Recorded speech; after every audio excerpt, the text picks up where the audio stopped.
I was brooding on this tale as I eased the white whale into the Flamingo parking lot.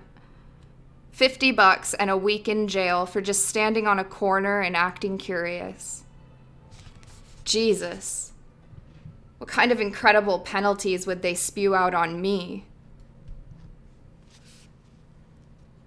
I checked off the various charges, but in skeleton legal language form, they didn't seem so bad. Rape? Surely we could beat that one. I'd never even coveted the goddamn girl, much less put my hands on her flesh. Fraud? Larceny? I could always offer to settle. Pay it off. Say I was sent out here by Sports Illustrated and then grabbed the Time Incorporated lawyers into a nightmare lawsuit. Tie them up for years with a blizzard of writs and appeals. Attach all their assets in places like Juneau and Houston, and then constantly file motions for change of venue to Quito, Nome, and Aruba. Keep the thing moving. Run them in circles. Force them to conflict with the accounting department. Timesheet for Abner H. Dodge, Chief Counsel. Item, $44,066.12.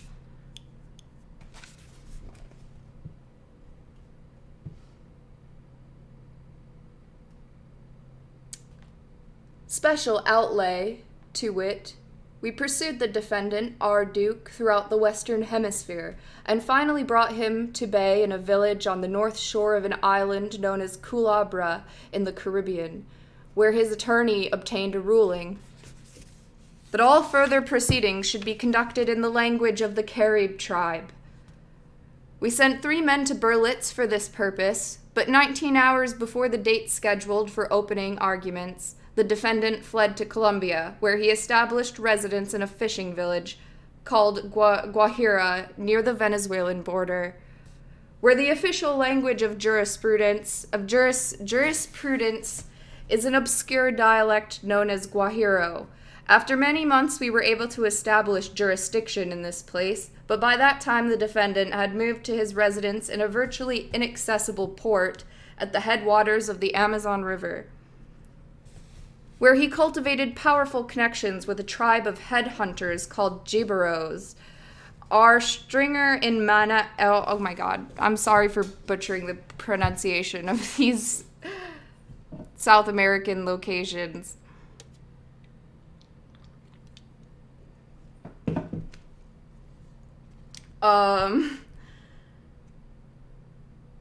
Where he cultivated powerful connections with a tribe of headhunters called Giberos.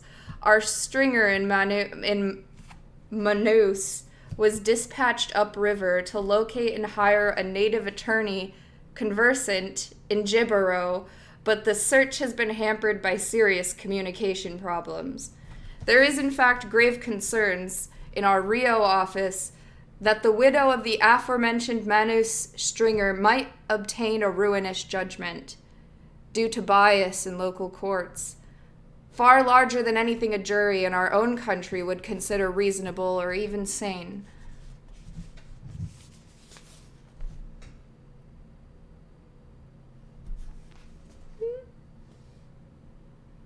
Indeed. But what is sane? Especially here in our own country, in this doom-struck era of Nixon. We're all wired into a survival trip now. No more of the speed that fueled the 60s. Uppers are going out of style. This was the fatal flaw in Tim Leary's trip.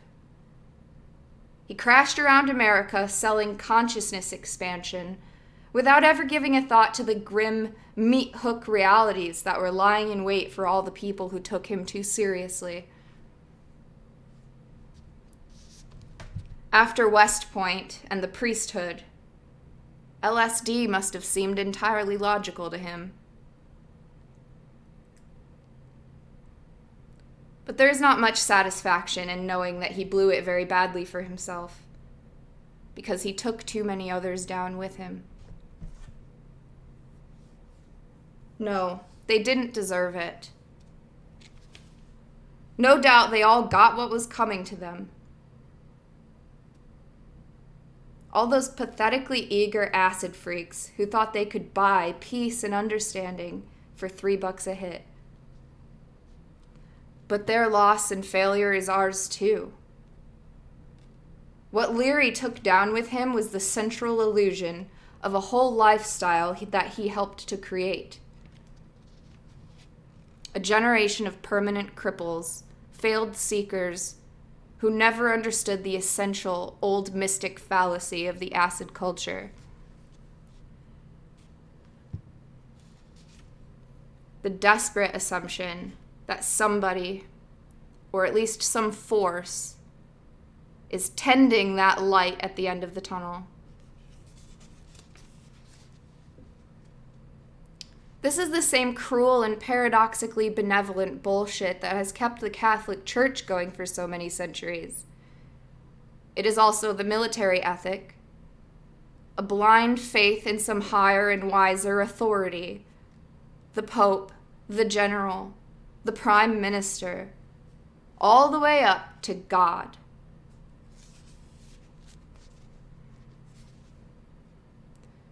One of the crucial moments of the 60s came on that day when the Beatles cast their lot with the Maharishi. It was like Dylan going to the Vatican to kiss the Pope's ring. First, gurus. Then, when that didn't work, back to Jesus. And now, following Manson's primitive instinct lead, a whole new wave of clan-type communes commune gods like Mel Lyman, ruler of Avatar, and what's-his-name, who runs Spirit and Flesh.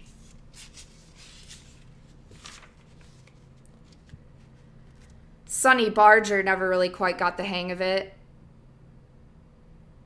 but he'll never know how close he was to a King Hell breakthrough. The Angels blew it in 1965. At the Oakland-Berkeley line, when they acted on Barger's hard-hat con boss instincts and attacked the front ranks of an anti-war march. This proved to be a historic schism in the rising tide of the youth movement of the 60s. It was the first open break between the greasers and the longhairs, and the importance of that break can be read in the history of SDS, which eventually destroyed itself in the doomed effort to reconcile the interests of the lower working-class biker dropout types and the upper-middle Berkeley student activists.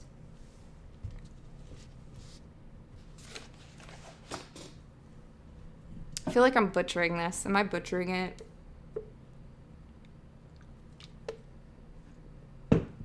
The 60s, man.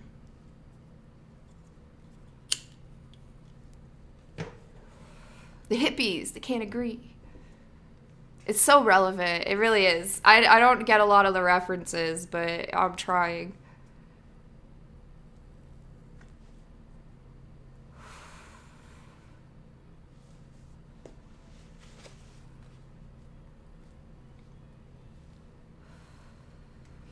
Okay.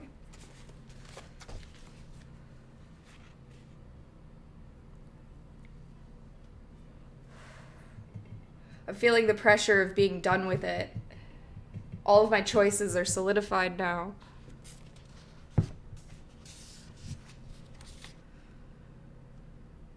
It was the first open break between the greasers and the longhairs, and the importance of that break can be read in the history of SDS, which eventually destroyed itself in the doomed effort to reconcile the interests of the lower working-class biker dropout types and the upper-middle Berkeley student activists.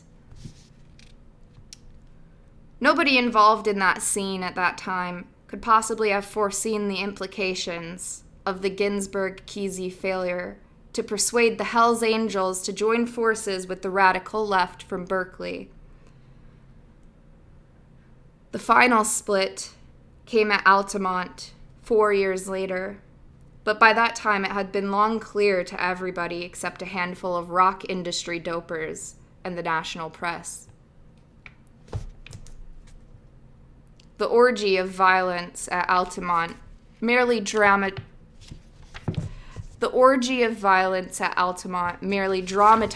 the problem. The realities were already fixed. The illness was understood to be terminal, and the energies of the movement were long since aggressively dissipated by the rush to self-preservation.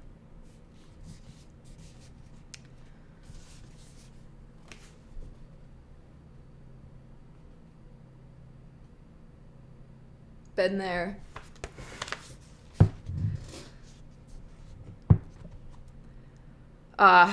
This terrible gibberish. Grim memories and bad flashbacks looming up through the fog and time of Stanyan Street. No solace for refugees, no point in looking back. The question, as always, is now.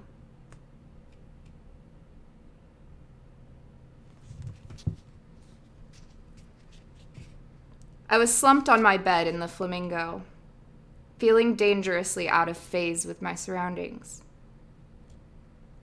Something ugly was about to happen. I was sure of it. The room looked like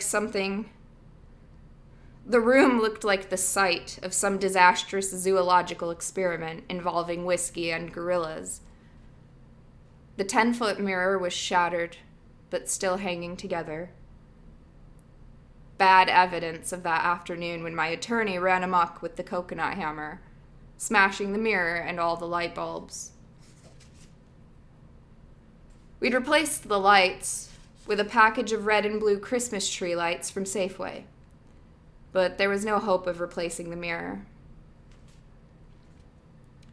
My attorney's bed looked like a burned-out rat's nest. Fire had consumed the top half, and the rest was a mass of wire and charred stuffing. Luckily, the maids hadn't come near the room since that awful confrontation on Tuesday. I'd been asleep when the maid came in that morning. We'd forgotten to hang out the Do Not Disturb sign.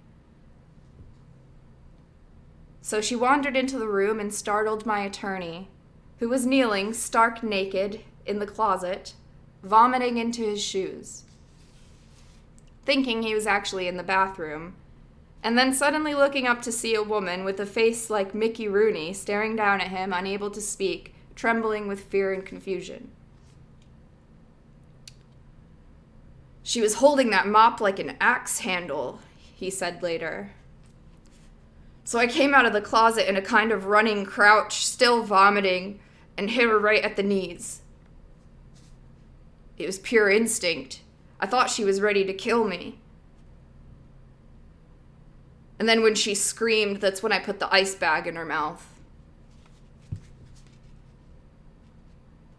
Yes, I remembered that scream. One of the most terrifying sounds I'd ever heard. I woke up and saw my attorney grappling desperately on the floor right next to my bed with what appeared to be an old woman. The room was full of powerful electric noise, the TV set hissing at top volume on a non-existent channel. I could barely hear the woman's muffled cries as she struggled to get the ice bag away from her face. But she was no match for my attorney's naked bulk. And he finally managed to pin her in a corner behind the TV set, clamping his hands on her throat while she babbled pitifully. "Please, please, I'm only the maid. I didn't mean nothing." I was out of bed in a flash, grabbing my wallet and waving the gold policeman's benevolent assistant press badge in front of her face. "You're under arrest," I shouted. "No," she groaned. "I just wanted to clean up." My attorney got to his feet, breathing heavily. "She must have used a pass key," he said. "I was polishing my shoes in the closet when I noticed her sneaking in, so I took her." He was trembling, drooling vomit off his chin, and I could see at a glance that he understood the gravity of this situation. Our behavior this time had gone far past the boundaries of private kinkiness. Here we were, both naked, staring down at a terrified old woman, a hotel employee, stretched out on the floor of our suite in a paroxysm of fear and hysteria. She would have to be dealt with. "What made you do it?" I asked her. "Who paid you off?" "Nobody," she wailed. "I'm the maid." "You're lying," shouted my attorney. "You were after the evidence. Who put you up to this? The manager?" "I work for the hotel," she said. "All I do is clean up the rooms." I turned to my attorney. "This means they know what we have," I said. "So they sent this poor old woman up here to steal it." "No," she yelled.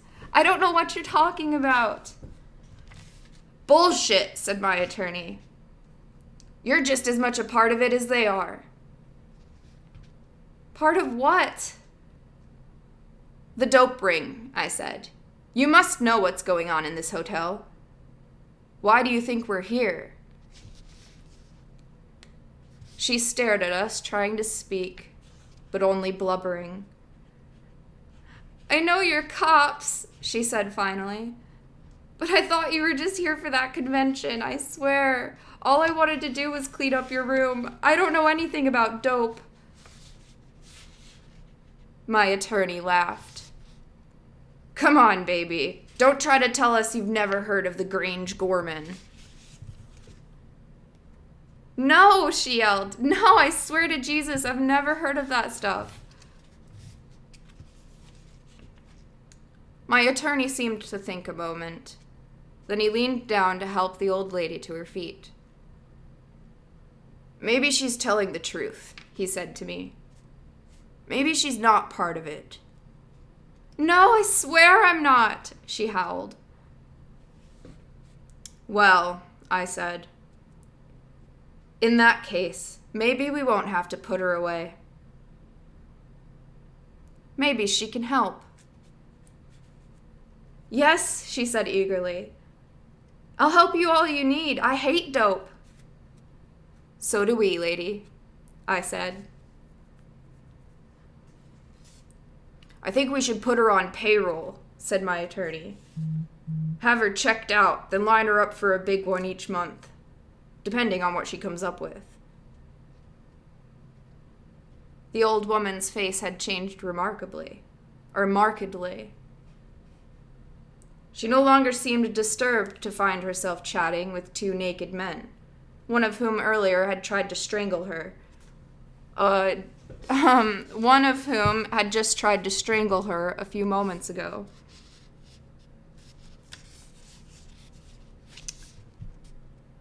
"Do you think you could handle it?" I asked her.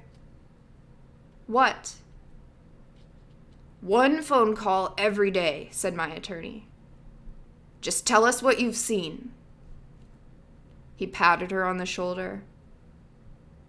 "Don't worry if it doesn't add up. That's our problem." She grinned. "You'd pay me for that?" "You're damn right," I said. "But the first time you say anything about this to anybody, you'll go straight to prison for the rest of your life." She nodded. "I'll help any way that I can," she said. But who should I call? Don't worry, said my attorney. What's your name? Alice, she said. Just ring linen service and ask for Alice. You'll be contacted, I said. It'll take about a week, but meanwhile, just keep your eyes open and try to act normal. Can you do that? Oh, yes, sir, she said. Will I see you gentlemen again? She grinned sheepishly. After this, No, said my attorney. They sent us down from Carson City. You'll be contacted by Inspector Rock, Arthur Rock. He'll be posing as a politician, but you won't have any trouble recognizing him. She seemed to be shuffling nervously. What's wrong? I said. Is there something you haven't told us? Oh, no, she said quickly. I was just wondering, who's going to pay me? Inspector Rock will take care of that, I said. It'll all be in cash, $1,000 on the 9th of every month. Oh, Lord, she exclaimed. I'll do just about anything for that. You and a lot of other people, said my attorney. You'd be surprised who we have on payroll. Right here in this same hotel.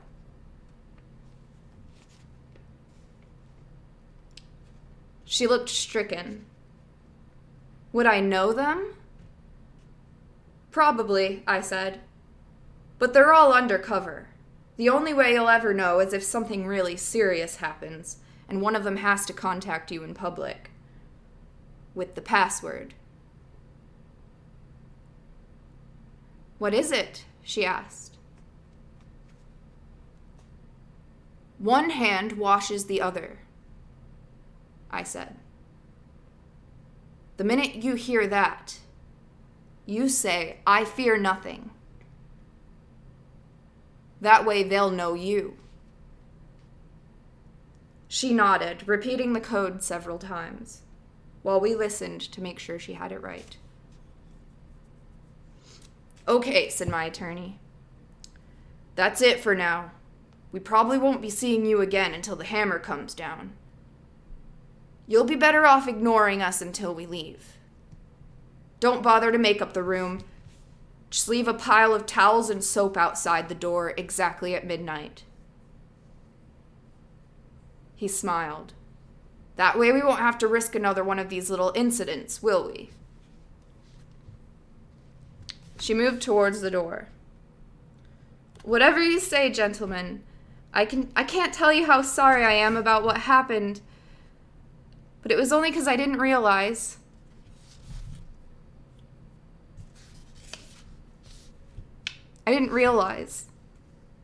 My attorney ushered her out. We understand, he said, gently. But it's all over now. Thank God for the decent people. She smiled as she closed the door behind her.